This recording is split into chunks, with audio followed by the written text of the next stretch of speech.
So certain topics in applied thermodynamics and thermal systems and agricultural engineering is to be discussed now. Myself Krishnaveni. Okay. So now we are going to see what some information regarding the moisture content. See, when you take it as your drying process, the amount of moisture content will be deciding whether the product is suitable for safer, longer or any other processing. Okay, if the moisture content of food grains is increasing beyond a fixed critical value, then certain condition chances of metabolic reactions will be very much higher. Okay, so due to such reasons, what happens actually, if it is very high also, the viability of the seed will be very low. Okay, so we have to dry the products at an appropriate rate, at appropriate temperature and humidity. So the amount of moisture in a product is given by the basis of weight of water present. So now we are going to see how about regarding the moisture content, how it is being, how we are going to find it like this: wet basis, dry basis. Wet basis means what happens? The weight of water in product divided by weight of product sample into 100. So percentage moisture content is equal to weight of water in the product. Dry basis means it is just weight of water in product divided weight of dry matter of product sample into 100. So these are the two methods that is used for finding the moisture content. The relationship between the dry basis and the moisture content is given by WB 1 minus WB into 100. Okay, capital M is equal to M by 1 minus M. So M is the decimal moisture content of wet basis and capital M is the decibel moisture content of dry basis, and MD, when you take it as the mass of dry matter in the product, and MW is the mass of water in the product. Okay, so M is equal to MW by plus MD. So moisture content can be determined by direct method or indirect method.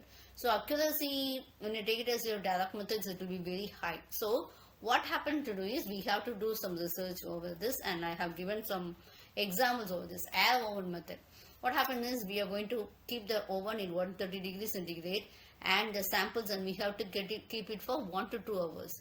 After this is being taken for 1 to 2 hours, the samples will be taken out and it will be placed in a desiccator. After it is being placed in a desiccator, it is allowed to cool down.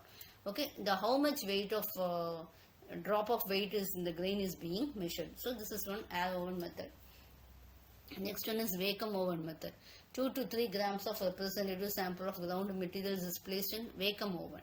Okay, and tried at 100 degrees centigrade for 72 to 96 hours. After that, what we are doing? We are taking a sampling out and we are placing in a desiccator.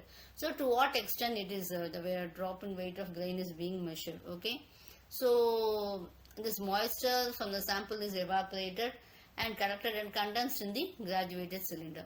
So the millimeter of moisture collected shows the percentage moisture content. Okay, so what happens, you have to check the time required for moisture determinations will be normally only 30 minutes. In 30 minutes we can conduct this experiment. Next method is infrared method. So what we are doing is infrared heating lamp. Okay, so the instrument consists of a balance, a pan counterbalance by fixed weight, and also the variable length of the weighting chain. So we have also a scale is being calibrated in percentage moisture. Okay, the sample of the grains may be unground. When the ground sample, the time needed to evaporate is also reduced. Okay, you can use for indirect methods also, like dielectric method. So this method measures the dielectric constant. Okay, so what happens, the capacitance, based on the capacitance value we can find out to what extent moisture content is present. Next one is chemical method. Chemical, it's like calcium chloride. This what happens is the moisture moves from wet grain to the drying agent, etc. So this we can do it by the chemical methods also. We can find out the amount of moisture. Okay, very important concept is equilibrium moisture content. So that how we can say is this property of gaining or losing moisture. How it is losing moisture, how it is gaining moisture, that we call it as hygroscopicity. Okay, the moisture content attained by a grain with respect to a set of atmospheric temperature and relative humidity. Okay, well, how much moisture content is attained when compare with the atmosphere only, we can say that is equilibrium moisture content. Okay, so it is in equilibrium with the atmospheric moisture. So equilibrium relative humidity.